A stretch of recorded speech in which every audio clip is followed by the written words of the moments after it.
Christopher McGee with Health and Fitness The Truth, giving you a college-level education in all things health and fitness in as succinct a presentation as I can manage. And in this video, we're going to go over how to do the bench press.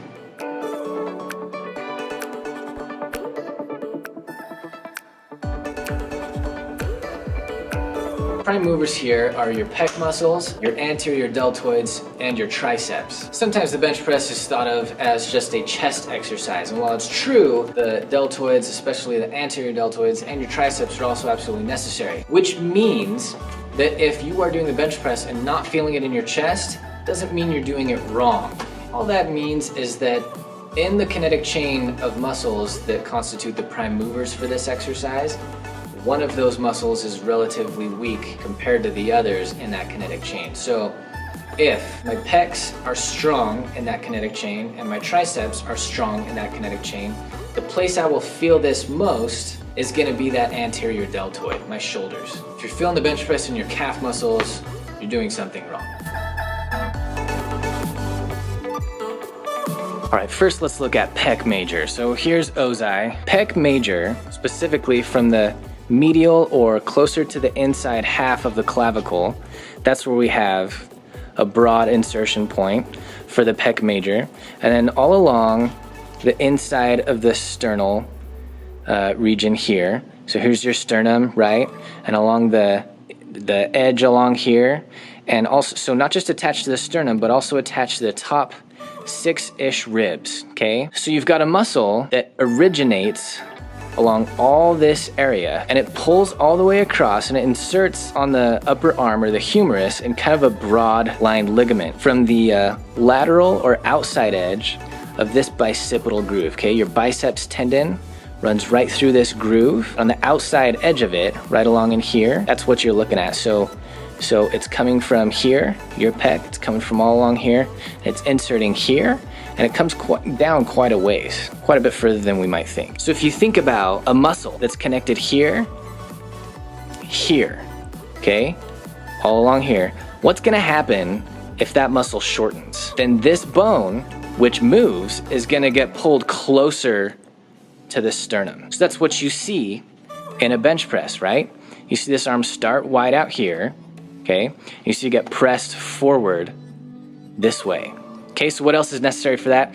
The anterior deltoid, which comes off the outside half of the clavicle, and it comes down, it inserts down here onto the bottom part of where the pec also inserts. And that's it for anterior deltoid. So again, you can see a muscle coming from, you can see a muscle that comes from here, straight down to the outside here, okay, of the top of this bone, your humerus. You can see how that can lift your shoulder when that shortens, and of course it would help pulling the arm in and forward as well. So triceps has 3 heads, or 3 branches to the muscle, hence tricep, right? So they all insert on the back of the elbow, and that is the olecranon process right here. It's the top of your ulna, which is the bone that's on the pinky side of your arm, and it comes up, and it is what makes the hard bump on the back of your elbow. This is where it inserts, but from there it has 3 branches that come up and insert into different spots up here. Okay, the medial head of the triceps muscle, it's kind of originating from the bottom half or 2/3 of your upper arm bone, your humerus, okay? So it's attached all up in here, and it just crosses the elbow joint and attaches at that olecranon process. Okay, there's what's called a long head of the triceps. It of course inserts in the same spot, but it originates, it comes all the way up and originates right up in here. What's called the infraglenoid tubercle of the scapula. This bone, the shoulder blade, as we tend to call it, it's called the scapula, and this spot right in here is called the infraglenoid tubercle. Bunch of big words. Let's just remember that it sticks right here, okay? So you got an origin point here, you got an origin point here, and you have an origin point up here, okay, for your triceps. So you've got these 3 branches or origin points, 1, 2, and 3. And they all come down and insert on this olecranon process. If that muscle shortens all along the back of that humerus, you can imagine that if it's shortening, it's just straightening the arm. Step 1, lay on the bench. You know, I'm just really breaking it down for you. Step 2, laying under the bench, align your eyes right under the bar. That's counterintuitive for most of us because we get under the bar and we think I'm gonna be pressing from right on top of my shoulders or chest. So that's where I wanna get myself under the bar. But the fact is, this ledge that the bar is hanging on, if you get right under that, then of course if you press it straight up from there, you'll bring it right back down on top of the bench. So you need to align the bar with your eyes, okay, so that you lift it off and you bring it forward so that you're clear to bring it down off the ledge of the rack. Okay, hand placement on the bar. Now your hands could really be anywhere on the bar and it would be exercise. And as long as you didn't have too much weight, you wouldn't really be looking at injuries either. The optimum angle from which to generate force, if at the bottom of the range of motion, your forearms are vertical instead of pulled in a little bit or wide a little bit, that'll be the place on your hands to put the bar that's optimum for generating the most force. Step 4, make sure your hands are equidistant from the center of the bar. You don't want a lopsided push. Step 5, before placing any force through the bar, bring your shoulders back and down. You might want to take a quick look at the video I did on the yoga pose, mountain pose, which seems completely unrelated, but since mountain pose is really just about proper upright posture, we talk in that video about how the shoulders ought to be aligned, and that's relevant for pretty much every exercise you can do, and most definitely relevant for any exercise in which you're generating force through your shoulders. So you might want to take a look at that. Make sure your shoulders are back and down, and make sure that especially as you press the bar up, and especially towards the top of that range of motion, that you do not protract your shoulders. You want to keep them retracted and in good alignment. Step 6, remove the bar from the rack and bring it so that it's directly over your shoulders. Step 7 is break the bar, which is a cue that's often given intended to put your shoulders in a more stable position, which generally means your arms will be a little bit closer to your body. This isn't because it's a stronger position, and in fact it isn't, but it is a more stable position for your shoulders. I like about 75 degrees down from 90.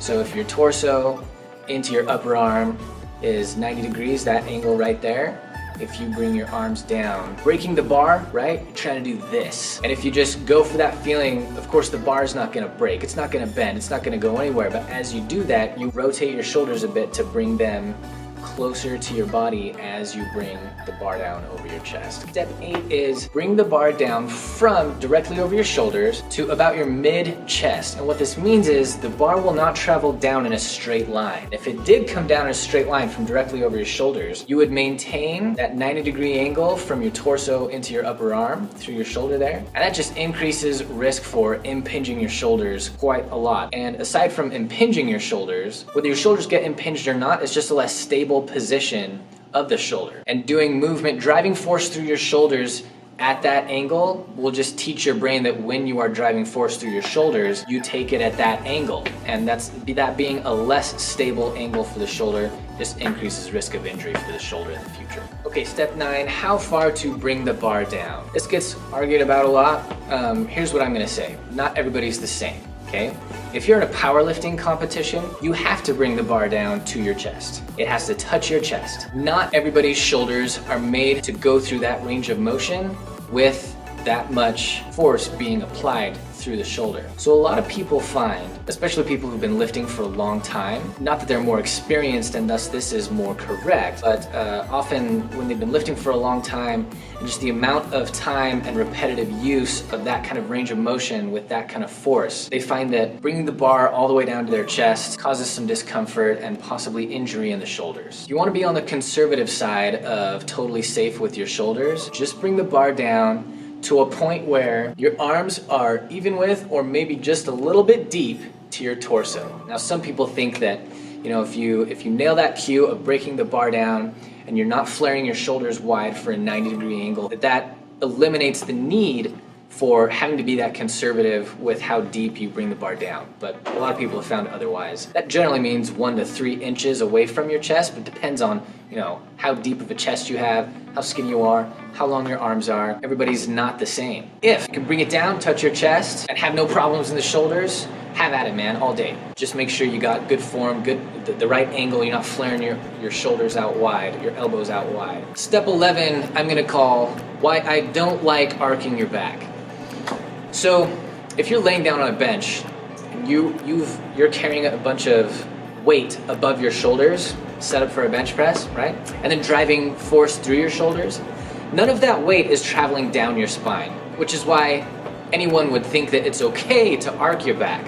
None of that weight is going down your spine. There's no axial load on a bench press. So a lot of people feel like it's fine to arc your back. And in fact, if you do arc your back, what you're doing is creating a downward press instead of a straight forward press. And that will be a stronger movement.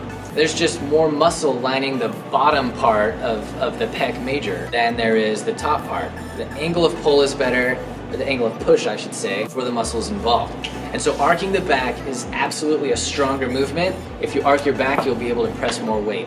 The reason I don't like it is because even though there's no axial load, you're not putting your back in danger by doing that. It teaches your brain that whenever you are driving force through your shoulders, you arc your back. And there are times in which you do that when you're not at a bench press. If you're standing up and pushing something, you've taught yourself to arc your back when you push. And if you're standing up, now there is an axial load on your spine, just by virtue of the fact that you're upright and gravity is going down through your spine. It's a less stable position from which to generate force through your shoulders. And so that's why I don't care for arcing the back. It's a super common thing to do.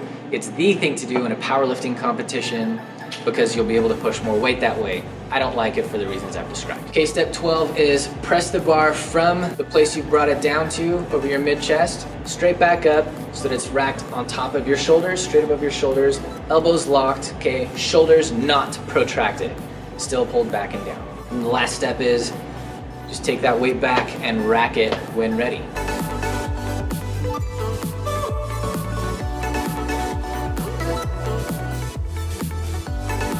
All right, thanks for watching, guys. The next video in the resistance exercise segment will be the squat. We'll see you in the next video. Thanks for watching.